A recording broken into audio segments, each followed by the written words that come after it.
What's up YouTube, Playmatter here, bringing you a Satellarknight deck profile that has been undefeated at its locals for the last 2 weeks. They play 6 rounds of Swiss with a top 8 cut, so it's quite a big local event, and this was his exact list for both weeks. So I'm just going to spin through the deck profile quickly. We have 1 Alsham, 3 Altair, 3 Deneb, 3 Anuk, and 1 Vega.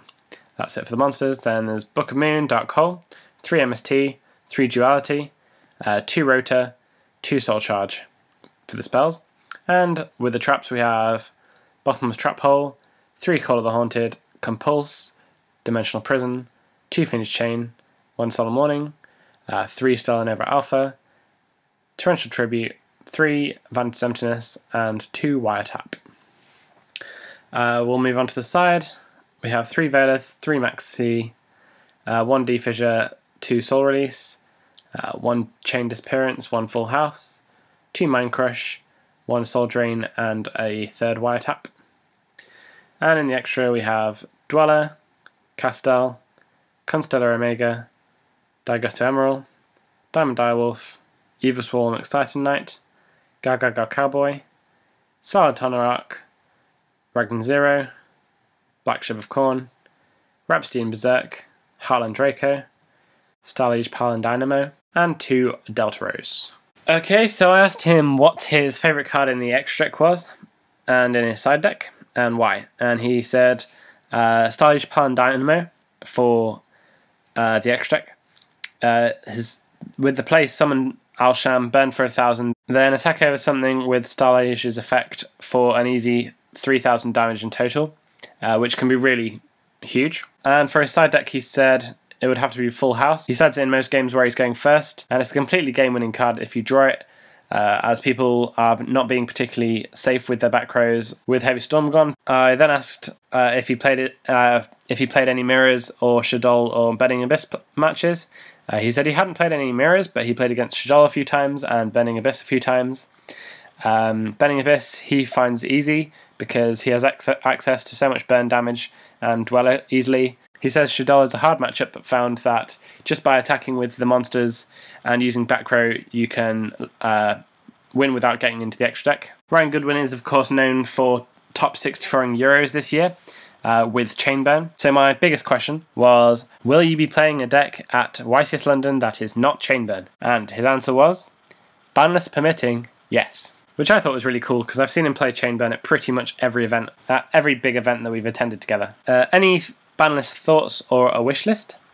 He says he thinks Vanity and Soul Charge can go to 2, but he doesn't think either of them need to go to 1 yet. He also wants Dimensional Fissure to come to 2, and as there's so many XYZ monsters available in the game, it isn't even that good and would be fine to come to 2. He doesn't think Infinity or Mermail should be hit.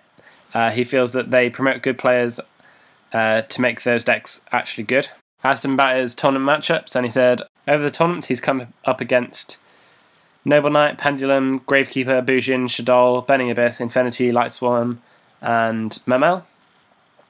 Hardest matchups he found were Lightswarm, as Judgment Dragon is just really hard to get around. The events were roughly 40-player event with some very high standard of players, an ex-national champion, lots of players who have topped nationals, and people who have topped Euros, all within these 40 players. I then asked him for his comments on the Satellar deck in general. He says, the deck is just a box of tricks with so much potential. The deck has so much access to its extra deck and its core of monsters. It can be defensive or aggressive and has a very fast early game or an amazing grind game. Simple tricks like attacking with Deltaros, then popping himself to fetch an Alsham for another 1000 burn damage. Of course, Goodwin being a burn player, he can't stress enough how amazing the burn guy is. I believe he means Alsham. He justifies the 41 cards but with 3 copies of Duality because he doesn't want to open too many monsters and he wants to use the Dualities to decide which cards he's thinning rather than just